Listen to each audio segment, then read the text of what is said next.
All right, folks, today we're doing a chili sauce. I've got my new camera set up finally, just using some indoor lights. I've got my new microphone on, and we've got a new harvest of chilies. We also have a new unopened beer, which is necessary. It's midday on a Sunday, it's 30 degrees, it's beer o'clock. So this chili sauce, I'm just gonna be doing it a little bit differently.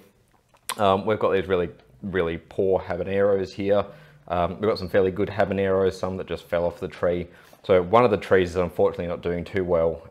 It didn't get any nutrients for a while. The others are all doing fine, and I thought this first kilo that we got off, we might as well turn into a sauce. Got a 1.8 litre container here that I'm going to use, and we'll do it a bit differently. I'm going to use some red onion, a carrot of all things, and an orange. So first things first, it's going to be a brine fermentation. For that, I've put a hole in this lid, and that hole pretty much perfectly fits that little bubbler. So what we're going to need to do is start dicing all of these up. Once they're diced up, we will put them in here, work out how much water we need, and then mix up the brine with everything else. So to dice them up, I'm going to put on some gloves because these are habaneros. They will leave your hands very sore. And I'll probably chuck on some good time-lapse music because otherwise this will be boring as hell for you. Now remember, when you're doing this, wear some sort of protection. Don't scratch yourself, throw your gloves away straight afterwards. These chilies can hurt you.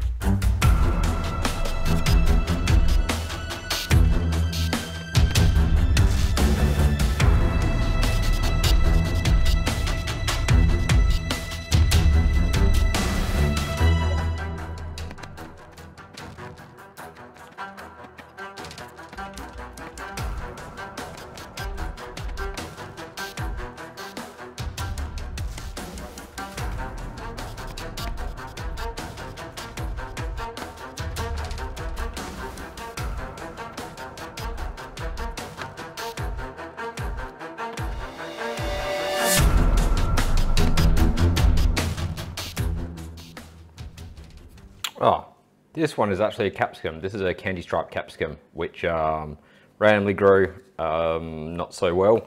Don't know why, the rest of them are fine, but I'll throw that in too because for a sauce, they don't have to be the perfect chilies. No one's going to see what they look like in the end. They just have to be chilies, which these certainly are. Now, the reason I'm slicing them into quarters like this is simply to reduce. I'm going to want to make sure everything's covered. And then to that, we'll measure out 30 grams of sea salt. Now, take your gloves off because you're done with some of the hot stuff for now. And get this into grams and sprinkle some in.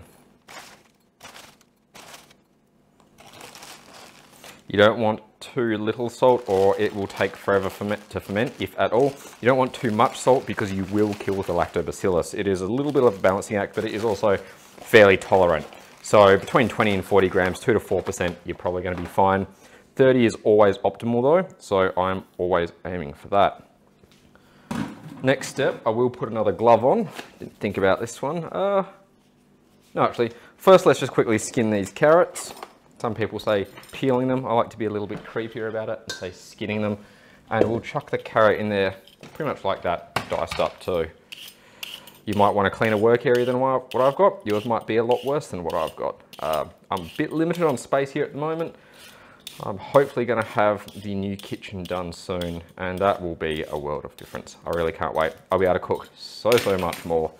And you might start getting more actual cooking on a channel called Platima Cooks, as opposed to just, my white balance really doesn't look good on the monitor. I hope it's the screen.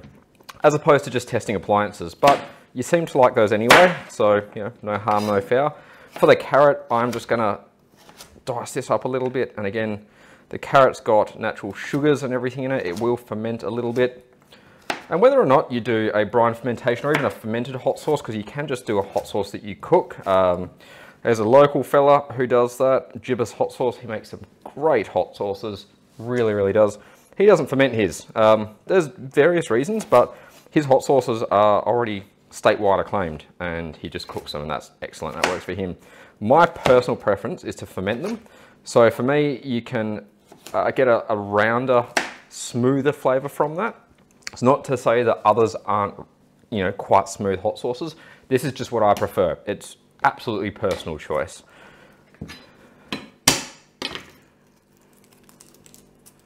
Now, some people will also take the garlic out, some will leave it in. I, of course, am leaving it in because I love garlic. Should have cut the end off that last one, should have had a glove on so my hands don't stink, but what can you do?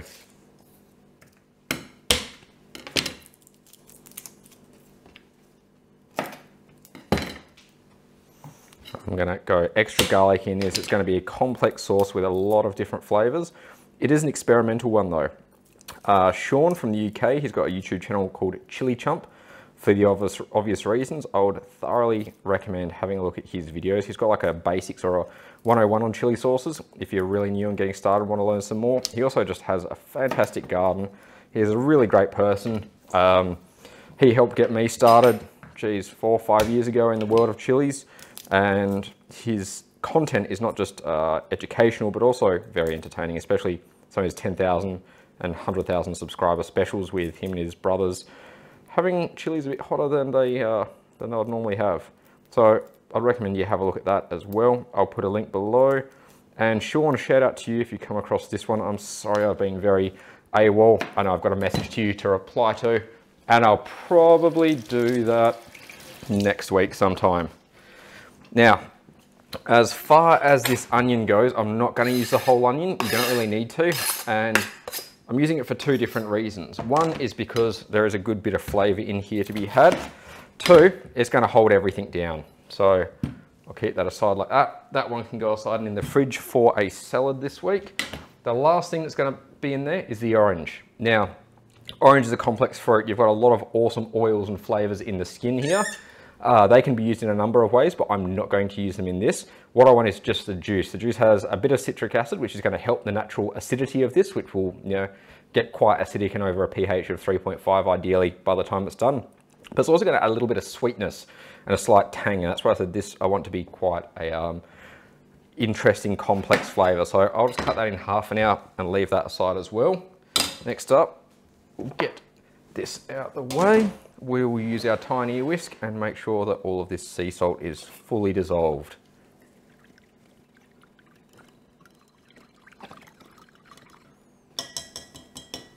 Excellent. Now I'm going to put a fresh glove on, and none of this goes to waste either. Even the onion, when I pull it out afterwards, that won't, oh, I forgot to chop that one. The onion won't be in the final chili sauce, but even this stuff goes into the compost. If this was just carrots, pardon me, it'd probably go into the worm farm, but worms are not a fan of chili or garlic or onion or orange, really.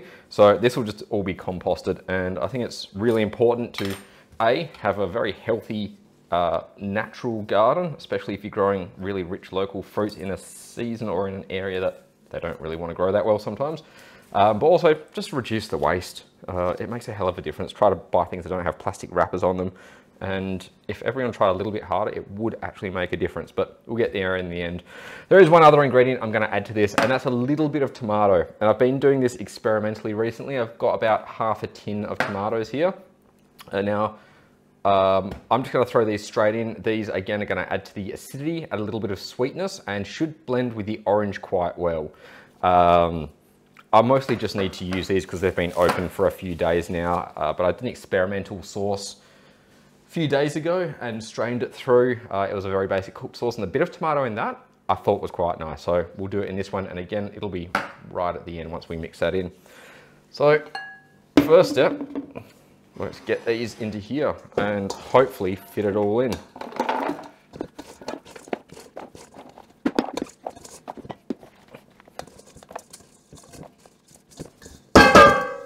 Ooh, that was a bit noisy. So that is all the chilies in there, which is looking pretty good. We do have to fit a bit more in still though, including the brine. So first things first, dump in those tomatoes. This could be a really terrible idea, by the way. We won't know until part 2 or maybe even part 3 when I actually give this a shot. Next up, squeeze a whole pile of, oh, make sure there's no pips. Let me just grab a strainer. Squeeze a whole pile of orange juice in there. I'll just do a rough squeeze of 2 orange halves. That'll do. Take that little label off there because that doesn't compost. Now, that's about it. Let's get our brine in there. See how much or how little. Try not to make as much mess as I have. Oh, it's pretty close to the mark with that one.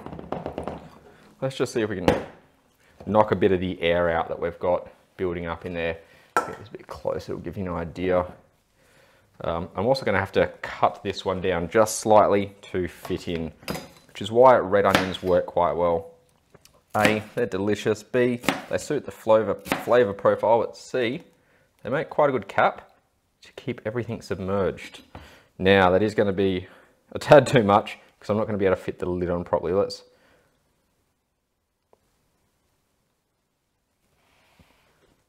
Oh yeah, that is a fierce sauce. So I'm actually very happy with that as it is right now. We've got our chilies, our carrots, our red onion, our tomato, and a bit of orange juice in there. We've got our 3% brine mix, about a litre for this 1.8 litre container. Seemed to be perfect. I've got 200 ml spare. So a kilo, just shy of a kilo of chilies, was probably about 700-800 grams, about 800 ml of 3% brine solution and the excess. And then fit that on, and then this seal, put a bit of water in the bubbler.